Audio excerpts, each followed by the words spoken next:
दोस्तों इस वक्त कतर से काफी डिस्टर्बिंग और शॉकिंग खबर निकलकर सामने आ रही है कि कतर की अदालत ने भारत के 8 पूर्व नौसैनिक अधिकारियों को डेथ पेनल्टी दे दी है। हर भारतीय के लिए ये खबर बहुत ही ज्यादा डिस्टर्बिंग है और इस वक्त हम बता नहीं सकते कि इस खबर से सरकार से लेकर 140 करोड़ भारतीय कितने आहत होंगे। बता दें कि भारतीय नौसेना के इन 8 रिटायर्ड अधिकारियों को अगस्त 2022 में कतर की पुलिस द्वारा डिटेन किया गया था क्योंकि इनके ऊपर इजराइल के लिए जासूसी करने का आरोप था। जब से कतर के अंदर इन 8 भारतीय नौसेना के पूर्व अधिकारियों को गिरफ्तार करके जेल भेजा गया, तब से ही भारत सरकार काफी चिंतित है और इन्हें छुड़ाने के लिए हर मुमकिन कोशिश की जा रही थी। लेकिन लगभग 8 महीनों तक इन रिटायर्ड अधिकारियों को सबसे सख्त प्रोटोकॉल वाले सॉलिटरी कन्फाइनमेंट जेल में रखा गया था, जहां पर हालात काफी मुश्किल होते हैं। भारत ने उनकी मदद करने की हर मुमकिन कोशिश की, लेकिन कतर ने इन्हें छोड़ने से इनकार कर दिया और अब काफी डिस्टर्बिंग डेवलपमेंट के तहत कतर की अदालत ने जासूसी के आरोप में इन्हें डेथ पेनल्टी देने का आदेश कर दिया है।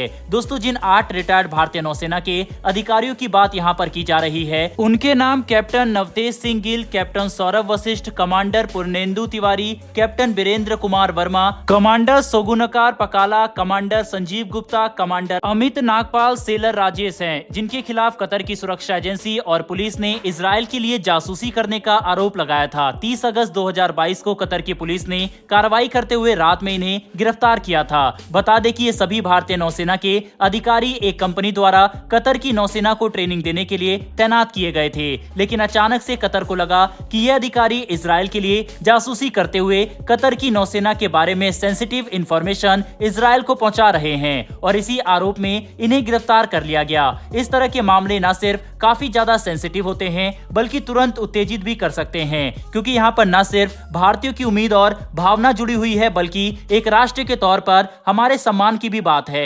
इसीलिए भारत किसी भी हालत में अपने अधिकारियों को कतर में डेथ पेनल्टी मिलने नहीं दे सकता। दोस्तों हम यहाँ पर इस बात पर जोर देना चाहेंगे कि ये खबर एक तो ऐसे ही काफी ज्यादा परेशान करने वाली है, ऊपर से ये बात भी और परेशान कर रही है कि भारत के पास काफी लिमिटेड ऑप्शन मौजूद है। कतर के द्वारा इन्हें डेथ पेनल्टी देने के बाद हम ज्यादा से ज्यादा अंतर्राष्ट्रीय कोर्ट में जाकर कतर के इस ऑर्डर को रोकने के लिए अपील कर सकते हैं। इसके बाद कम से कम हमारे अधिकारियों को डेथ पेनल्टी तो नहीं मिलेगी, लेकिन इन्हें वापस भारत लाने की संभावना भी काफी कम हो जाएगी, जो और भी ज्यादा डिस्टर्बिंग है। हम इस बात से बिल्कुल भी इंकार नहीं कर सकते कि जब भी किसी दूसरे देश में किसी भी देश के नागरिक को जासूसी या गंभीर अपराध के आरोप में गिरफ्तार किया जाता है, तो इस हालात में पहले ही देश के पास विकल्प काफी कम हो जाते हैं, क्योंकि हर देश अपने कानून के हिसाब से काम करता है। यही वजह है कि पिछले 1 साल से भारत की तरफ से अनगिनत कोशिश करने के बावजूद हम अपने अधिकारियों को कतर से सुरक्षित वापस नहीं ला सके, लेकिन भारत उम्मीद कर रहा था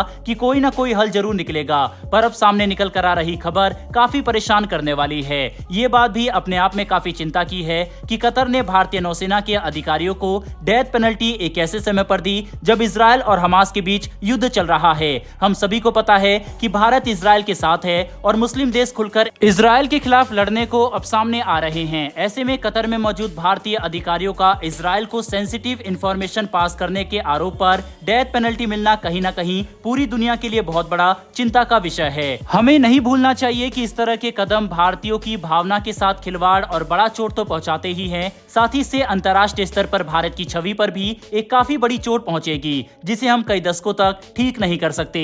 ऐसे में हमें भारतीय नागरिक और रिटायर्ड मिलिट्री अधिकारियों की सुरक्षा के लिए कठोर कदम उठाने की जरूरत है और कतर जैसे देशों के हाथ से इन्हें बचाने के लिए हमें कोई भी कसर नहीं छोड़नी चाहिए। दोस्तों भारत को बिल्कुल भी बर्दाश्त नहीं करना चाहिए कि हमारे रिटायर्ड नौसेना अधिकारियों को कतर की कोर्ट द्वारा डेथ पेनल्टी दी जाए। इसीलिए फिलहाल भारत के लिए सबसे अच्छा विकल्प तो यही होगा कि हम हमारे सभी लीगल ऑप्शन को देखें और अगर कतर नहीं मानता तो उनके ऊपर कूटनीतिक दबाव बनाया जाए। लेकिन हम बार बार ये बात दोहराएंगे कि किसी भी स्थिति में हमें भारतीय नौसेना के अधिकारियों को कतर में डेथ पेनल्टी मिलने से रोकना होगा, चाहे इसके लिए कोई ऐसा कदम क्यों ना उठाना पड़े जिससे अंतर्राष्ट्रीय स्तर पर तनाव बढ़ सकता है, क्योंकि हमारे लिए भारतीय इंटरेस्ट सर्वोपरि होना चाहिए। कुल मिलाकर समझने की कोशिश करें तो कतर द्वारा सुनाया गया यह फैसला काफी ज्यादा परेशान करने वाला है और अब भारत के लिए यह एक मेक और ब्रेक मोमेंट होगा, जहां पर हम आने वाले कई सालों के लिए अपनी पॉलिसी और छवि निर्धारित करेंगे। इसीलिए हमें कमजोर नहीं पड़ना चाहिए और कठोर कदम उठाने से बिल्कुल भी नहीं घबराना होगा। बहरहाल अब ये देखना होगा कि भारत सरकार कतर के खिलाफ क्या कदम उठाता है। इसको लेकर जो भी अपडेट निकलकर सामने आएगी हम आपके लिए वीडियो लेकर हाजिर हो जाएंगे। फिलहाल इस वीडियो में इतना ही, फिर मिलेंगे ऐसी एक नई वीडियो के साथ। धन्यवाद।